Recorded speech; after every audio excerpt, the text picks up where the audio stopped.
ഒന്നും പറയണ്ട, നിങ്ങൾ വെറും മണ്ണ. നിങ്ങളുടെ തലയ്ക്കകത്ത് മണ്ണ. ശാന്തേ, നിങ്ങൾക്ക് പറ്റിയത് പോലീസ് പണി തന്നെയാ. എങ്ങാണ്ടോന്ന് കയറി വന്ന ഒരു കിഴവൻ പിള്ളേരെ ഒറ്റയടിക്ക് കയ്യിലെടുത്തു. അയാള് പാട്ട് പാടുന്നു, ഡാൻസ് ചെയ്യുന്നു. ഞാനൊന്ന് ഡാൻസ് ചെയ്താലോ? ഓട്ടം തുള്ളലൊക്കെ കുറച്ച് എനിക്കറിയാലോ.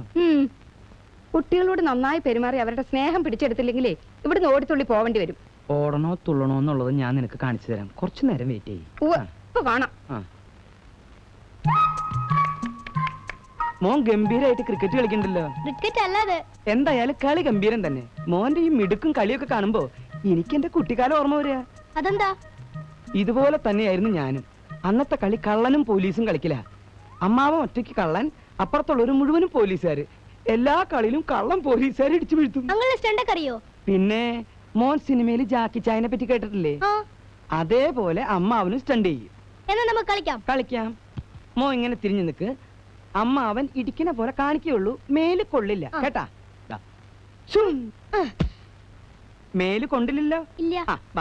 ഇനി ഇതുപോലെ തന്നെ വന്ന് നിക്ക്. അതുപോലെ തന്നെ വീഴണം. അയ്യോ, ഞാൻ ഇടിക്കാം. ഓ, ഞാൻ വീഴാം.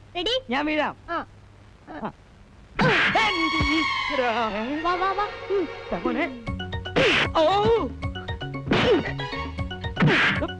കൊല്ലടാ ചക്കൻ.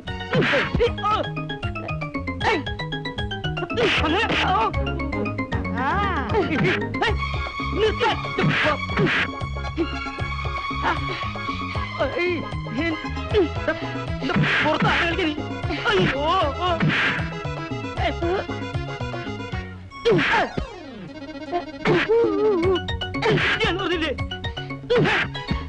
തോറ്റു തോറ്റു തോറ്റു. ഇത് നല്ല കളി, എന്നും കളിക്കാം. മരണം വരെ കളിക്കാടാ. എന്താ? അയ്യോ,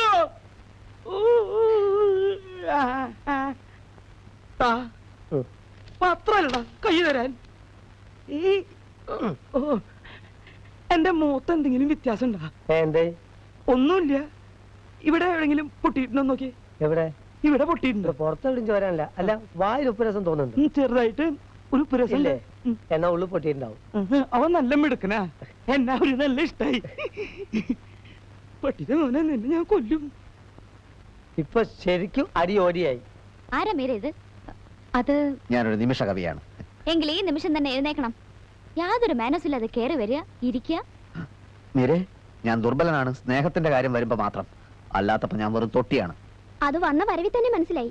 എന്ത് മനസ്സിലായി? എന്ത് മനസ്സിലായി നിങ്ങൾക്ക്? പ്ലീസ് മിസ്റ്റർ ബാബുരാജ്, ഇങ്ങോട്ട് വരൂ. നിങ്ങൾക്ക് എന്ത് വേണം? എനിക്ക് വലുത് മോഹൻ സാറാണ്. അദ്ദേഹത്തിന് കൊടുത്ത വാക്കാണ്. ആ വാക്ക് എനിക്ക് പാലിക്കണം. എനിക്ക് ഹൃദയം തുറന്നൊന്ന് സംസാരിക്കണം. ഹൃദയം തുറക്കാനൊന്നും ഇപ്പൊ പറ്റില്ല. പിന്നെ എപ്പോ പറ്റും? വീട്ടിലും ആൾക്കാരുടെ ശല്യം. പിന്നെ എന്റെ നിമിഷ കവിതയെ പറ്റി ഒന്നും പറഞ്ഞില്ല. പ്ലീസ്, പിന്നെ സംസാരിക്കാം. എപ്പോ? ഒരു കാര്യം ചെയ്യാം. എല്ലാരും ഉറങ്ങിക്കഴിഞ്ഞതിന് ശേഷം രാത്രി വീട്ടിൽ ആ സ്വിമ്മിംഗ് പൂളിന്റെ അടുത്തേക്ക് ഒന്ന് വരുമോ? അത് പറ്റില്ലെങ്കിൽ ഇവിടെ എല്ലാവരുടെയും മുമ്പിൽ വെച്ച് സംസാരിക്കാം. വേണ്ട, ഞാൻ വരാം. ഉറക്കത്തിനൊന്നും ഒരു കുറവുമില്ല. മോണെന്തിനാ കരയുന്നത്? പാലോ മറ്റോ വേണം എന്തോ. അല്ല കുഞ്ഞമ്മേ, മഞ്ജുവിന്റെ പാവ നമ്മുടെ സ്വിമ്മിംഗ് പൂളിൽ വീണു തോന്നുന്നു. അതാ. അയ്യോ, ആണോ മോളെ? കുഞ്ഞമ്മേ, ഒന്ന് പോയി എടുത്തോണ്ട് വാ, അല്ലെങ്കിൽ ഇവള് കരച്ചിൽ നിർത്തില്ല. ഓ, അതിനെന്താ, ഞാൻ എടുത്തിട്ട് വരാലോ. ആ കുഞ്ഞമ്മേ, പുറത്ത് നല്ല മഞ്ഞുണ്ട്. ഇത് തലവഴി മൂടിക്കോ. തണുപ്പ് കാലല്ലോ ഇത്. തണുപ്പില്ല, പക്ഷെ ഭയങ്കര മഞ്ഞാണ്. ഈ മഞ്ഞ് തലയിലോ ദേഹത്തോ വീണ ആ നിമിഷം കടന്നു പോകും. അങ്ങനെ ഒരു മഞ്ഞു.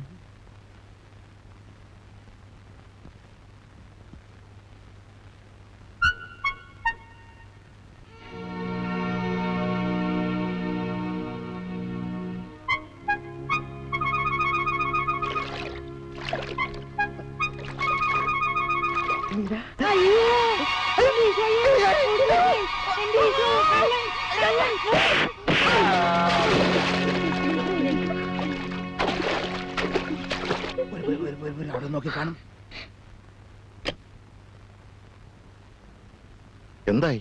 സംഗതി കുളമായി. എന്ത്? കുളത്തിൽ വീണു കുളമായി. ആ മോളെന്ന് പറഞ്ഞേ. ആ ആ ആ എന്നാ പോട്ടെ, എന്നാ പോട്ടെ പോട്ടെ പോട്ടെ പോട്ടെ. മോൾ ആനയെ കണ്ടിട്ടില്ലേ? എത്രയും വലിപ്പമുണ്ട് ആനയ്ക്ക്? വലിയത്.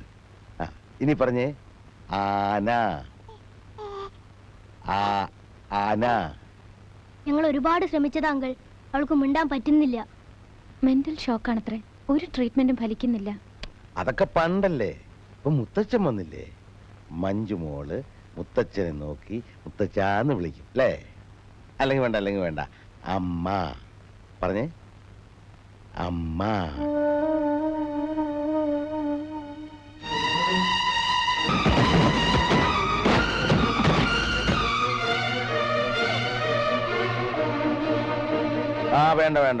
വേണ്ട മുത്തച്ഛൻ എല്ലാവർക്കും വേണ്ടി ഒരു കഥ പറയാം കേട്ടോ.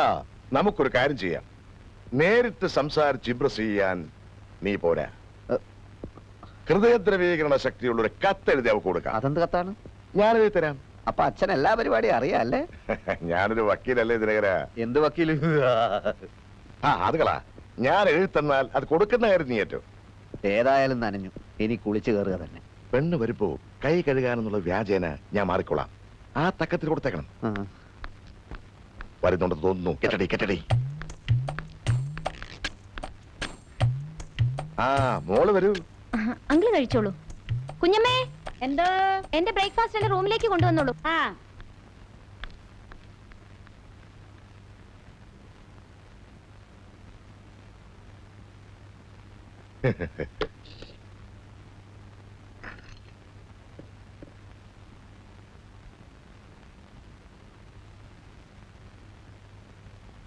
ഇനി ഒന്നും നോക്കാറില്ല. കത്ത് ദോശക്കടയിലേക്ക് കയറ്റിക്കോ. കത്ത് ദോശക്കടയിലേക്ക് കയറ്റിക്കോ.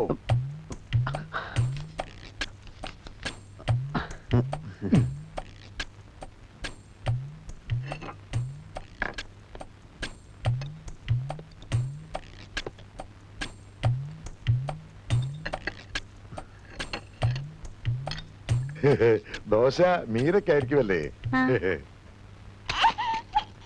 അയ്യോ അയ്യോ, എന്റെ മോള് വീണോ? പോട്ടെ.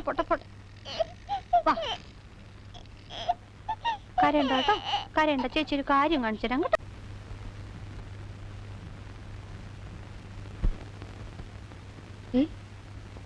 ഇതാരാ ഇവിടെ കൊണ്ടുവച്ചേ? ഓ, നമ്മൾ ഡൈനിങ് ടേബിളിൽ ഇരിക്കുന്ന ഇഷ്ടമല്ലായിരിക്കും. വിശന്നിട്ട് ഞാനിതൊന്ന് കഴിക്കട്ടെ. ഇതൊക്കെ എന്തിനാ ഇങ്ങോട്ട് കൊണ്ടുവന്നത്? നിങ്ങൾ കഴിച്ചില്ലേ? കഴിച്ചെന്ന് വരുത്തി. ആ വേലക്കാരി തള്ളയുടെ മോന്ത കാണുമ്പോ വയറ് നിറച്ച് കഴിക്കാൻ തോന്നുന്നില്ല. ഇതും കൂടി ഞാൻ കഴിക്കട്ടെ. വേണ്ട, ഇത് തൊടണ്ട. എനിക്കുള്ളത് ആരോ കോണിപ്പടിയെ കൊണ്ട് വെച്ചിട്ട് പോയതാ. അടുക്കളയിലോട്ട് ചെല്ലണ്ടാന്നായിരിക്കും. എന്നാ കുടിക്കാൻ ഒരു ഗ്ലാസ് വെള്ളം എടുത്തുണ്ടോ? വെള്ളമൊക്കെ എടുത്തോണ്ട് തരാം, പക്ഷെ ഇത് തൊടരുത്. ഞാൻ ആകെ വിശന്നിരിക്കുക. ഞാൻ തൊടില്ല. സത്യം. എന്നാ നീ തുപ്പി വെച്ചിട്ട് പോക്കോ. തുപ്പൊന്നും വേണ്ട പൊന്നേ, എന്നാ വെച്ചാ? എനിക്ക് വിശ്വാസമല്ലേ. എടുക്കരുത്. ഇല്ലടി. അയ്യോ പാവം. ഞാൻ മൂടി വെച്ചിട്ട് പോ. ഓ എന്താ?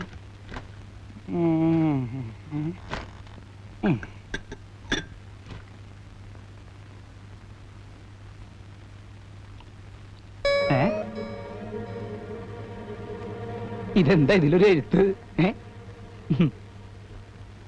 എന്റെ ഓമ വിധി കേൾക്കാൻ കാത്തു നിൽക്കുന്ന ഒന്നാം പ്രതിയെപ്പോലെ എന്റെ ഹൃദയം പെരുമ്പറ കൊട്ടുകയാണ്. പറയൂ, വിധി പറയൂ. എന്നെ ഇഷ്ടമാണ് എന്നായിരിക്കണം ആ വിധി. ഇഷ്ടമല്ല എന്ന് പറഞ്ഞാൽ ഞാൻ തളർന്നു പോവും.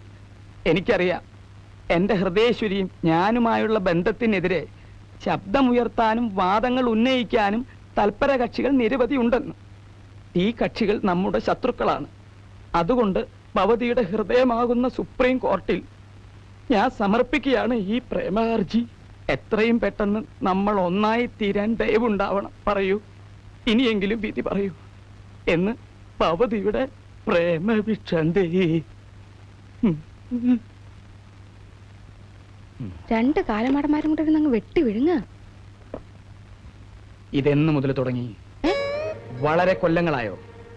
എന്തായി ചോദിക്കുന്നേ? ഹൃദയമാകുന്ന സുപ്രീം കോർട്ടിൽ കിടന്നിട്ടുള്ള ഈ കളി തുടങ്ങിയിട്ട് എത്ര കാലമായെന്ന് ഞാൻ ചോദിച്ചത്. എന്റെ ഭഗവാനെ, പെട്ടെന്ന് ഈ മനുഷ്യന് വട്ടായി പോയോ? ഇനി ഒന്നു മാത്രം അറിഞ്ഞാൽ മതി. നീ പ്രസവിച്ചതും എന്റേതെന്ന് പറയപ്പെടുന്നതായ ആ രണ്ട് മക്കളുടെ യഥാർത്ഥ അച്ഛൻ ഞാൻ തന്നെയാണോടി? തോന്നിയാസം പറഞ്ഞാലുണ്ടല്ലോ. നിന്നെ കൊല്ലുടി. ഞാൻ പല വീട്ടിലും കേട്ടത്. വീട്ടിലാണ് അയ്യോ, എന്നെ തള്ളിയിടാ നീ. നീ അങ്ങ് ശരിയാക്കി തരാം. മാറിക്കണോ? അടിച്ചു മരിക്കണമെന്നല്ലേ റോഡോട് ഇറങ്ങിക്കോ, ഇതിനകത്ത് പറ്റത്തില്ല. ഇങ്ങനെ എന്ത് പറ്റിയെന്നാ എനിക്ക് മനസ്സിലാവാത്തത്. എടീ, നിന്റെ ഈ പ്രായത്തില് നിനക്കൊരുത്തം പ്രേമലേഖനം എഴുതണമെങ്കിൽ നീ എത്രയ്ക്കും ഭയങ്കരമായിരിക്കണ്ടേ. അവനെ നീ എങ്ങനെ വല വീശി പിടിച്ചടി? പ്രേമലേഖനോ? ഇതെന്തൊക്കെയാ ഈ പറയുന്നേ? അതേടി, ദോശ തുടരെന്ന് പറഞ്ഞപ്പോഴേ എനിക്ക് മനസ്സിലായി അതിന്റെ അടുത്ത് എന്തോ കളറുണ്ട്. ആ വിശ്വാസവഞ്ചന കാണിച്ചാലേ ശിക്ഷയ്ക്ക് പരിധിയില്ല പെങ്ങളെ. എനിക്കൊന്നും അറിഞ്ഞൂടെ എന്റെ മുത്തച്ഛ. നിനക്കൊന്നും അറിയില്ലല്ലേ? താ വന്നേ. സോറി, മുത്തച്ഛൻ ഇങ്ങോട്ട് വന്നേ. ഞാനോ? ആ. എന്റെ കർത്താവ്. അയ്യോ, ഈ എന്റെ പുറത്തിരിക്കാ. ഇതെന്ത് മാരണം? എന്റെ മാതാവേ. മിണ്ടരുത്. ആയി.